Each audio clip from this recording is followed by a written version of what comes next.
Welcome to Creative Brain. You can find awesome videos here. So let's get started now.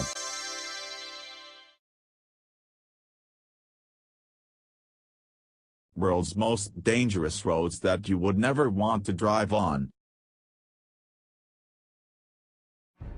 The Sichuan-Tibet Highway in China is almost 1,500 miles in length and passes over more than a dozen mountains. It may have some beautiful scenery, but due to rock slides, avalanches and poor weather, the road has a record of over 7,500 deaths, and that's just for every 100,000 drivers. I've got to say those aren't terrible odds, but you're gonna struggle to get me driving down it. This high mountain pass is located on the Indian National Highway in the Himalayas. These roads can get so narrow, muddy and icy that some areas become complete death traps. Over 3,000 meters above sea level, the pass is littered with overturned cars and buses, which, yeah, probably not a coincidence, I'm just going to say that. Not only is Australia's Canning Stock Route 1,150 miles long, but it's also one of the world's remotest roads. Not a great recipe for success already. Traversing it takes up to 3 weeks and a huge amount of planning is required beforehand. You got to plan fuel drops, extra water and spare parts. That's all just a requirement if you're going to go down this road. This 15-mile long road is on one long climb, or descent, for any drivers brave enough to try and use it. The huge number of potholes and lots of loose gravel means that vehicles have very little grip when traversing the route. It also has sections flanked with sheer drops with no barriers, made all the worse at night due to a complete lack of lighting. It's not only the visible dangers of vertical drops, sharp turns and drivers with no regard for their own or anyone else's safety that makes this road so deadly. There's also the fact that it's located within Taliban territory. This road has the distinction of having claimed so many lives that people stopped counting its death toll a long time ago.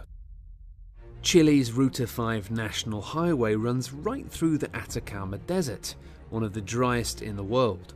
On Ruta 5, drivers have to deal with not only the dangerously strong winds and total lack of petrol stations, but also the fog that can suddenly appear, which can cause vehicles to veer off the road entirely. Sounds like something out of a horror movie. I'm going to avoid it.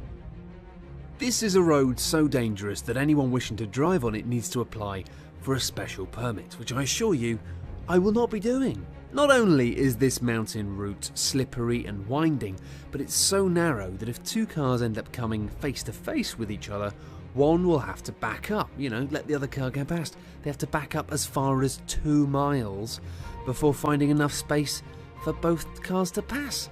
That's not good.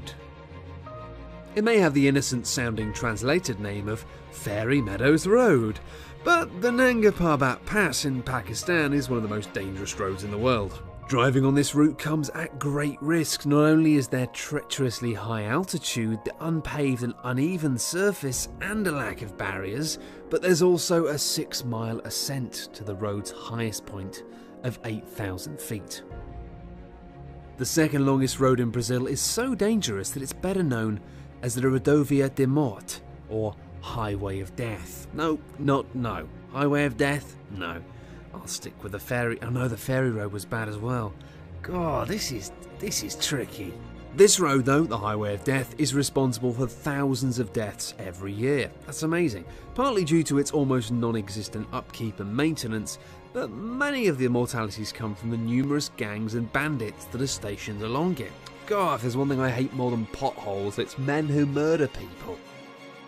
Also known as El Camino de la Muerta, the north youngest road in Bolivia has gained the dubious title of Death Road. Simple.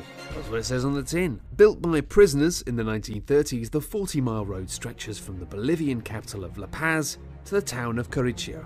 It's known as the most dangerous road in the world, mainly because of the 300 drivers who annually plunge 2,300 feet to their death on it every single year.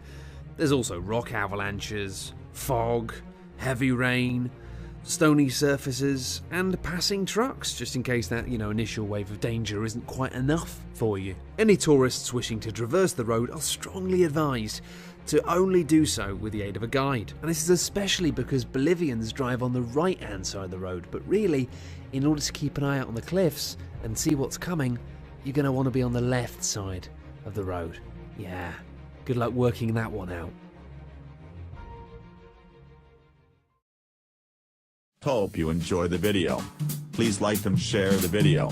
Subscribe to our channel and stay connected with us for more updates.